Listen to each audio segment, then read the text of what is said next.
Boa noite a todos. É com muita alegria que nós estamos aqui novamente para falarmos um pouquinho sobre o Espiritismo, sobre o cristianismo. E a nossa conversa de hoje nós vamos falar um pouquinho a respeito da transição planetária e o planeta do futuro. O que será que é essa transição planetária que a gente tanto ouve dentro de uma casa espírita, né? E o que será esse planeta do futuro? Será que isso indica para nós o que a gente sempre achou que ia acontecer, que o mundo ia acabar e de repente a gente ia para um outro planeta? Para falar um pouquinho disso, a gente tem que entender quando Jesus que nos disse: há muitas moradas na casa do Pai. Isso está em João capítulo 14, versículo 2. Ele nos disse claramente que todos os planetas são planetas habitáveis e habitados. Não haveria por que Deus, em sua imensa sabedoria, criar coisas inúteis. Então essas são as moradas da casa do Pai que Jesus se referiu. E a nossa morada, graças ao amparo de vários espíritos e principalmente de Jesus, é o nosso planeta Terra. Jesus, como todos nós sabemos, dentro da casa espírita, é o governador espiritual do planeta Terra. É Ele o responsável pela nossa tutela. É Ele o responsável pela nossa evolução. O livro A Caminho da Luz diz que há 4 bilhões e meio de anos atrás, o Cristo, com uma outra pleiade de espíritos, separou uma nebulosa para formar o nosso planeta Terra. E desde lá, desde 4 bilhões e meio de anos atrás, o Cristo já era um espírito evoluído. E percebam, irmãos, o quanto nós somos pessoas de sorte por termos um espírito desse escol nos amparando, nos auxiliando e nos tutelando. E ele nos disse que bem-aventurados os mansos, porque herdarão a terra. E os dicionários definem manso como de gênio brando ou índole pacífica, bondoso, pacato, sereno, sossegado, tranquilo, quieto, domesticado, amansado. Mas o que será que o Cristo quis dizer para nós quando ele disse que os mansos herdarão a terra? Todos os planetas, assim como nós, seres humanos, os planetas também passam por processos evolutivos. Eles também existem os ciclos evolutivos dos planetas. O primeiro degrau, o mais baixo, lá é o planeta primitivo. E nós já passamos por esse degrau. Aí nós temos um período de transição e passamos para expiação e provas. Temos mais um período de transição e entramos em regeneração. Novo período de transição e passamos para um mundos felizes. Outra transição e chegamos aos mundos puros, aos mundos onde não existe mais margem alguma, os mundos crísticos. Nós, nesse momento, estamos no planeta de expiação e provas, nesse segundo degrauzinho aqui. Estamos exatamente nesse período de transição para um planeta de regeneração. E o que é um planeta de regeneração? Um planeta de regeneração, ao contrário do que nós vemos hoje na Terra, é um planeta onde o mal já não prevalece tanto. Um planeta onde as pessoas que lá vivem já estão um pouco mais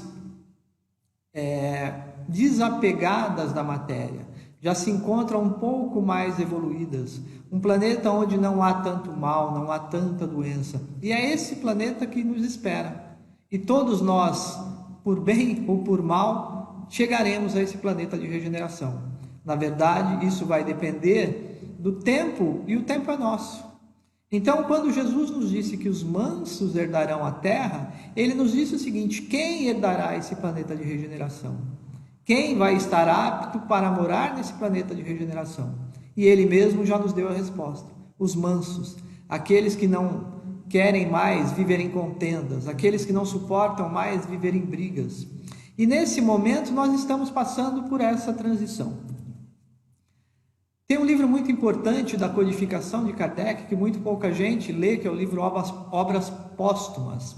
Essa obra foi publicada após a desencarnação de Kardec.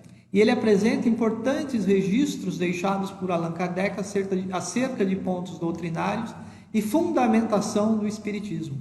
Ele foi publicado em janeiro de 1890. E esse livro tem um texto bem interessante, que ele começa nos dizendo assim: precipitam-se com rapidez os acontecimentos, pelo que já não vos dizemos como outrora, aproximam-se os tempos. Agora dizemos, os tempos são chegados.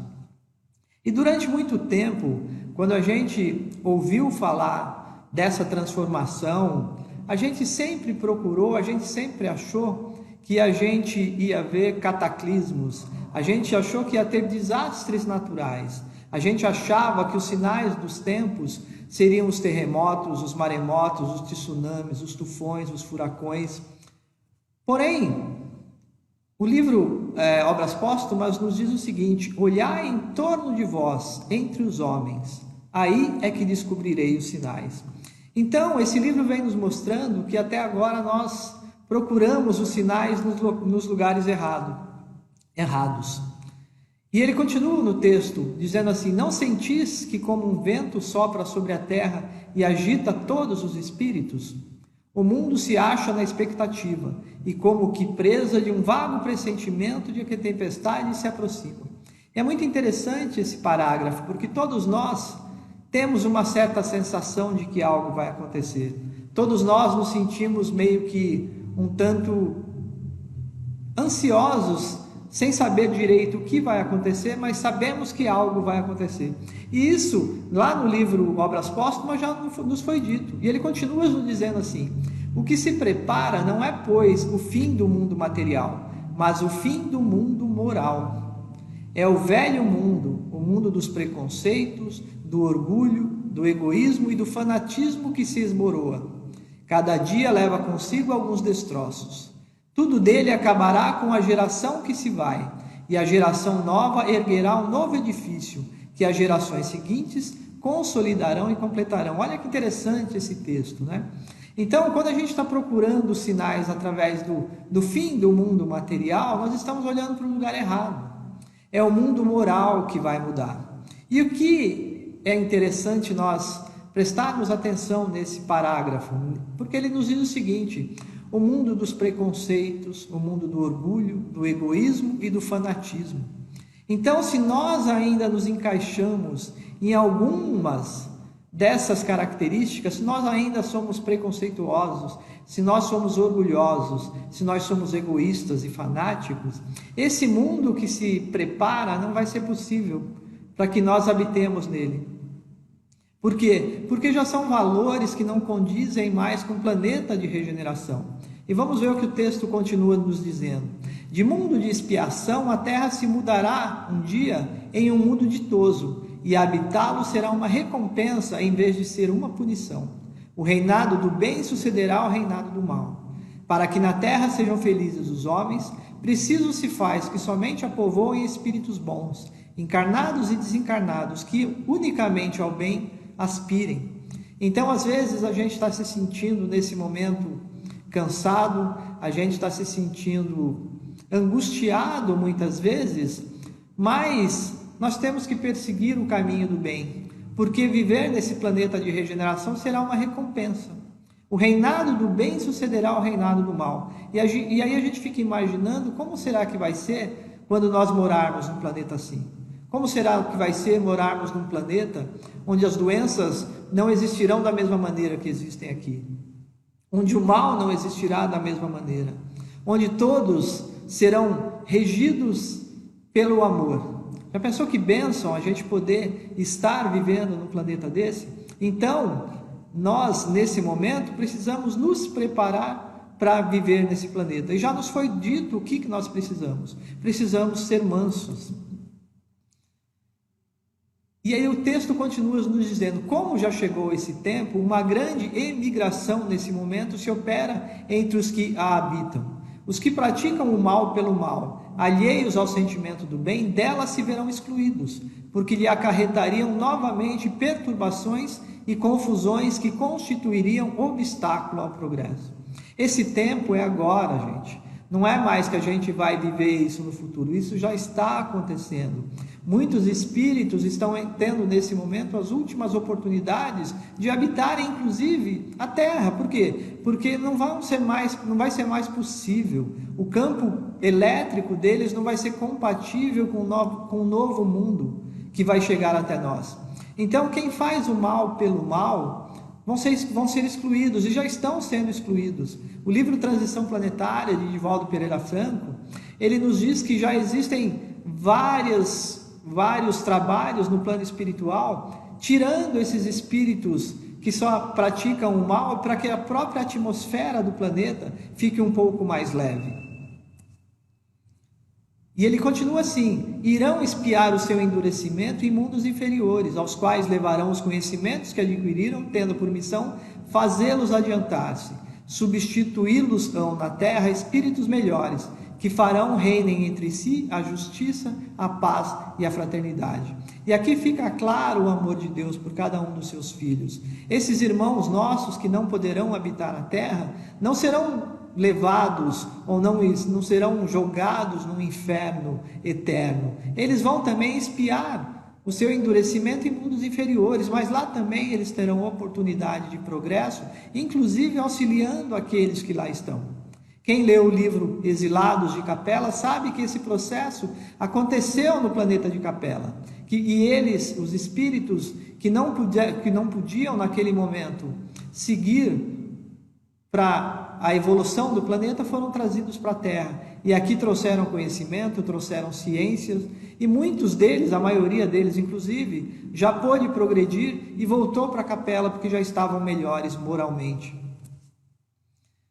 E o texto continua nos dizendo que em cada criança que nasça, em lugar de um espírito atrasado e propenso ao mal, encarnará um espírito mais adiantado e propenso ao bem.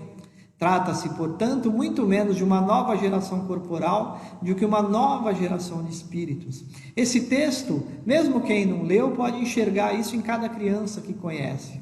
Hoje a gente percebe crianças que têm muito mais conhecimentos tecnológicos do que muitos adultos. Parece que eles já nascem sabendo. Você dá um celular na mão de uma criança de 3 anos hoje, ele acha coisa que você mesmo não sabe que tem. Então a gente vê em vários momentos da sociedade, crianças dando o seu exemplo, não apenas tecnológico, como eu falei, mas mostrando-se espíritos mais adiantados, mostrando-se muito melhores moralmente do que nós, mostrando-se muito mais amorosos do que nós. Então hoje é muito comum crianças que fazem festa de aniversário e pedem doações para outras crianças. A gente vê o caso desse menininho que deixou o cabelo crescer bem grande para doar para as crianças que têm câncer. A gente vê crianças se aproximando de moradores de rua. A gente vê crianças que têm uma preocupação com a causa animal muito grande. Todas essas crianças já vieram preparadas para nos auxiliar e para habitar e para começar a formar já esse planeta de regeneração.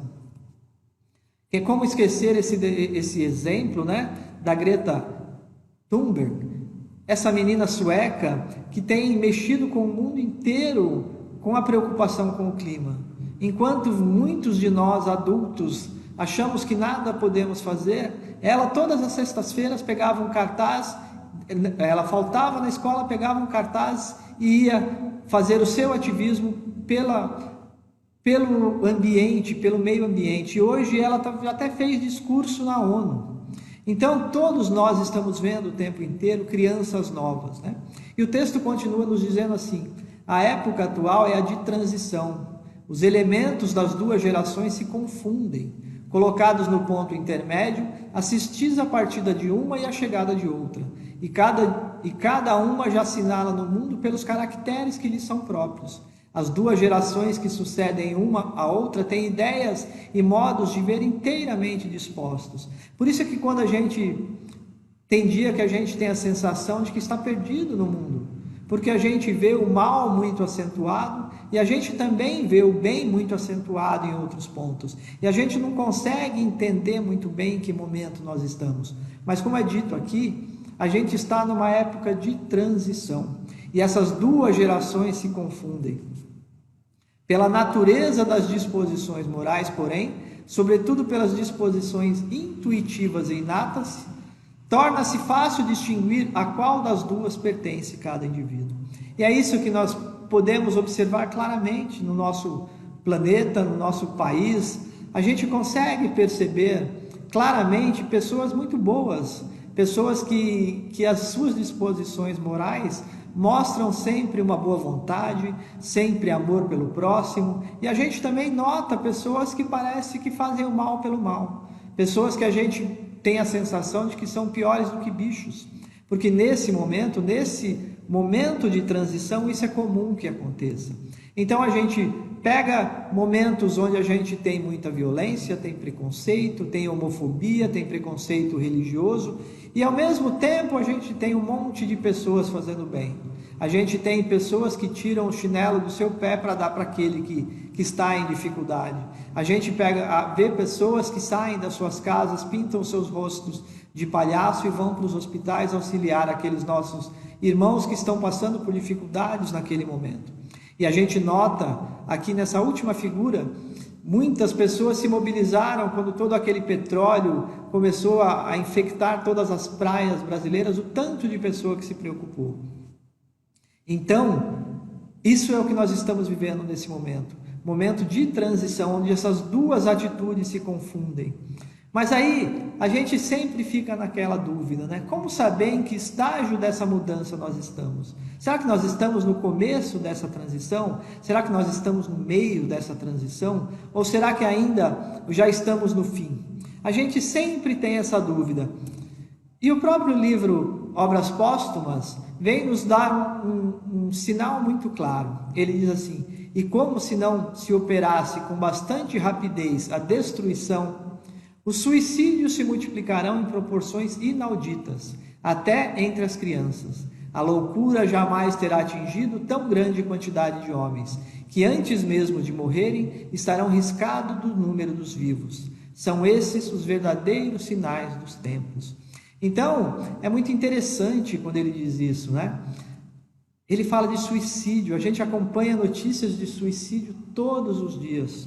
Todos os dias nós temos notícia de pessoas que se suicidaram. Existem países como o Japão, onde todo dia uma pessoa se joga debaixo do metrô. Existe até um local lá cheio de árvores, um bosque, onde eles chamam de Vale dos Suicidas. E a loucura, o texto nos diz que a loucura jamais será atingido tão grande quantidade de homens. E o que nós estamos vivendo hoje, né? Hoje nós vemos pessoas que é difícil você não conhecer uma pessoa que não toma remédio para dormir. É difícil você conhecer pessoa que não tem um pouco ou muito de ansiedade. Então esses sinais já estão aí. Todos nós já analisamos isso todos os dias. Nós sabemos disso. Então, nós estamos... Esses são os sinais dos tempos. Esses sinais nos mostram que a transição já está no seu ápice. Né? E quando a gente diz seu ápice, a gente não vai precisar aqui quantos anos a mais ou quantos anos a menos serão necessários, mas nós já estamos vivendo o ápice da transição planetária. E nesse momento, por exemplo, em que nós estamos passando por essa crise, né?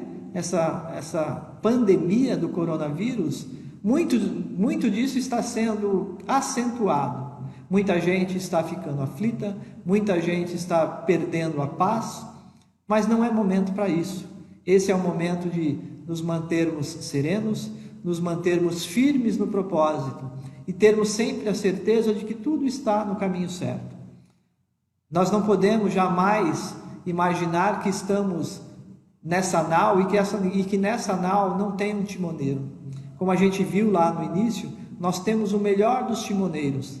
Nós temos um espírito que há 4 bilhões e meio de anos já nos auxilia, já nos ampara, já nos tutela. E o Velho Testamento já nos diz, né? E se Deus é por nós, quem será contra nós? Esse momento é o momento de acreditar, é o momento de saber que tudo isso que está aí vai passar. O nosso amigo e irmão Chico Xavier tem um texto muito conhecido que ele nos diz, vai passar. Né? Diz que, e se todos nós deveríamos colocar essa frase bem na nossa vista, para que quando nós levantássemos da cama, nós já soubéssemos que vai passar. E se nós tivéssemos um dia difícil pela frente, a gente saberia que esse dia vai passar. Se nós estivermos acordando doentes do corpo físico, nós saberíamos que essa doença vai passar. Assim como esse momento difícil que nós estamos vivendo vai passar. Muito obrigado a todos, que Jesus auxilie a cada um de vós. Graças a Deus.